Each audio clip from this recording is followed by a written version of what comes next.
Welcome to part 1 of our webcast series on the changes to the IFRS Accounting Taxonomy due to IFRS 18. IFRS 18 was published in April 2024 and introduces new presentation and disclosure requirements. The ISB updates the taxonomy to reflect new IFRS accounting standards so that preparers are able to tag their financial statements. The focus of our webcast series is on the changes to the taxonomy due to IFRS 18. In this webcast, we will discuss the changes for the statement of profit or loss, which is expected to affect all stakeholders to some extent. The second webcast will focus on the changes due to the new disclosure requirements for management-defined performance measures and specified expenses by nature.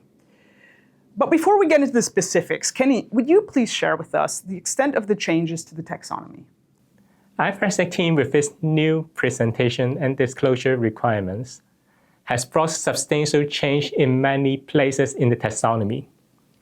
The IASB added many new elements and a few presentation groups to the taxonomy. On top of that, over 250 elements labels have changed. We expect that there will be change for all preparers when tagging their financial statements. Although the extent will vary depending on the jurisdiction in which the preparer operates. We therefore strongly encourage all stakeholders to familiarize themselves with the changes well in advance of the effective date of IFRS 18, which is the 1st of January 2027. Juliana, would you please explain how the new presentation requirements for the statement of profit or loss have led to the changes to the taxonomy? Sure.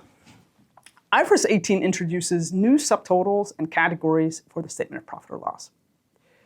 Preparers will classify income and expenses into categories in the statement of profit or loss, such as operating, investing, or financing.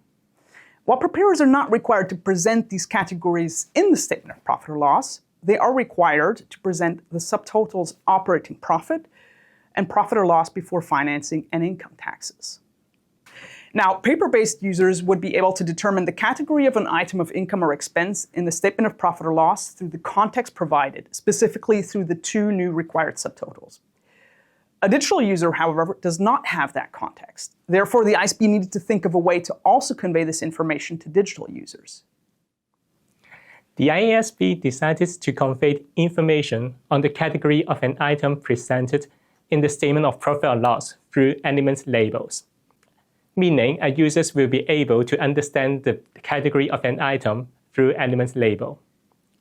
The IASB has therefore changed the labels of many income and expense elements to reflect the category.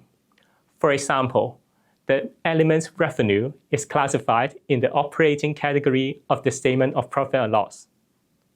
The IASB has therefore changed the elements label to revenue, operating.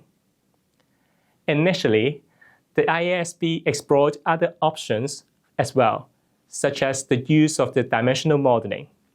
But on balance, the advantages of using a line item modeling approach, where the category of an item is conveyed through the elements label, outweighs the disadvantage at present. The IASB is, however, exploring whether using category metadata, for example, in combination with line item modeling, may provide users with even greater benefits in the future. Thanks, Kenny. To give our audience a better idea of the changes, let's have a look at how a statement of profit or loss would be tagged. On this slide, we can see that the labels of the 2 elements we've illustrated include a category, one of which is an extension element. Preparers will need to reflect the category of an extension element in the element label when creating the extension. The ISB provided guidance on how to label extension elements for the statement of profit or loss to ensure that preparers label extensions consistently. And we can see here that the extension element, interest expenses on pension liabilities and provisions, includes the category financing in its label. The taxonomy includes elements reflecting a category in the label only for those elements for which the IASB recently expects the entities would present such elements in the statement of profit or loss. So basically, the taxonomy includes 2 types of income and expense elements. Those that reflect a category in their label and those that do not. Juliana, could you explain the reasons for having these 2 types of elements in the taxonomy and which elements should be used when? Sure. Tagging the statement of profit or loss with elements that reflect a category in their label provides users with useful information, which is why we need such elements. However, if an item is disclosed in the notes, and that item comprises income or expenses from more than one category, using an element that reflects a category in its label would not be appropriate. In such cases, a preparer would use an element that does not reflect a category in its label to tag those items. But because we have these two types of elements, preparers need to be careful in selecting the correct element. Sometimes an element might seem to fit when in fact the element should not be used. Elements with a category in their label should not be used to tag the statement of profit or loss. However, I would like to point out that the ISB has also added guidance labels to elements to help preparers understand how to use these elements. We can see an example of selecting the correct element for the statement of profit or loss on the right-hand side of this slide. There are two elements for depreciation and amortization expense, one that includes operating in the elements label and one that does not. A preparer tagging depreciation and amortization in the statement of profit or loss would use the elements labeled depreciation and amortization expense, operating, rather than the elements labeled just depreciation and amortization expense. Thanks, Kenny.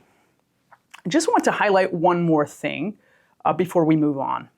Although it might seem like a lot has been changed, we don't expect the approach to be too disruptive for preparers and users. For example, although we've changed quite a few element labels to reflect a category, the concept name of these elements has remained the same, meaning users can still search for these elements. The ISB has also kept most of the common practice elements that were already included in the taxonomy. However, IFRS 18 is expected to bring changes to how entities present line items in the statement of profit or loss, meaning there might be changes regarding what items an entity presents. Thanks, Juliana. To help preparers navigate these changes, the IASB deviates from its usual approach of including all changes in a single taxonomy entry point during the transition period. Instead, the taxonomy includes two separate entry points. One entry point includes elements that reflect the presentation and disclosure requirements in IAS 1, and one entry point includes elements that reflect the presentation and disclosure requirements in IFRS 18. Juliana, could you elaborate a bit more how this will work in practice? Of course. Many preparers are likely to have not yet applied IFRS 18 in the next 2 years, meaning they will need to continue to tag their financial statements using the elements that relate to IAS 1. Those preparers would enter the taxonomy via the IAS 1 entry point. Other preparers, however, might have early adopted IFRS 18, meaning they would need to use elements that relate to IFRS 18.